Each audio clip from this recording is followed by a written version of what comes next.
Welcome to Coco Studio.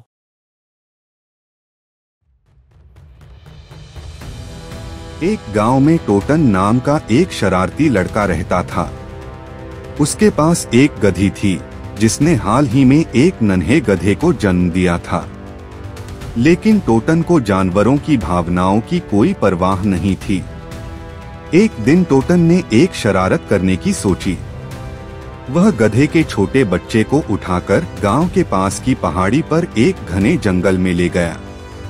वहां उसने गधे के बच्चे को एक पेड़ से बांध दिया और उसे अकेला छोड़ दिया। बेचारा नन्हा गधा जोर जोर से रोने लगा।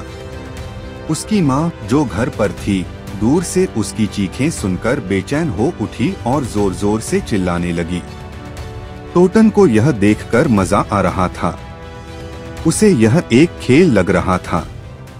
लेकिन जैसे ही वह वापस जाने के लिए मुड़ा, उसे एहसास हुआ कि उसे घर का रास्ता याद नहीं। जंगल में चारों ओर अंधेरा छाने लगा। पेड़ों की छायाएं डरावनी लग रही थीं।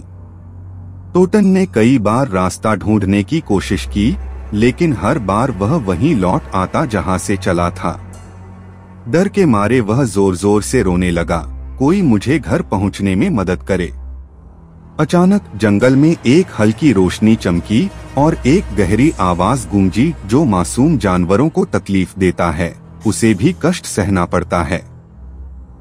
दयालु जीवों को मत छेड़ो। टोटन कांप उठा। उसने जंगल के देवता से माफी मांगी और वादा किया कि वह फिर कभी किसी निर्दोष जानवर के साथ बुरा व्यवहार नहीं करेगा।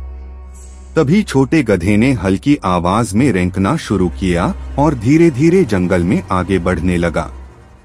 टोटन को समझ आया कि उसे उसके पीछे जाना चाहिए। वह छोटा गधा धीरे धीरे चलते चलते टोटन को सही रास्ते पर ले आया। कुछ देर बाद टोटन को अपने गांव की झलक दिखाई दी। वह खुशी से दौड़ पड़ा और सबसे पहले गधे के बच्चे को गले लगाया। फिर उसने माँ गधी की रस्सी खोली और उनसे माफी मांगी। उस दिन के बाद टोटन पूरी तरह बदल गया। उसने ठान लिया कि वह कभी किसी जानवर को तकलीफ नहीं देगा, बल्कि उनकी देखभाल करेगा। गांव वालों ने भी देखा कि वह अब दयालु और समझदार हो गया है।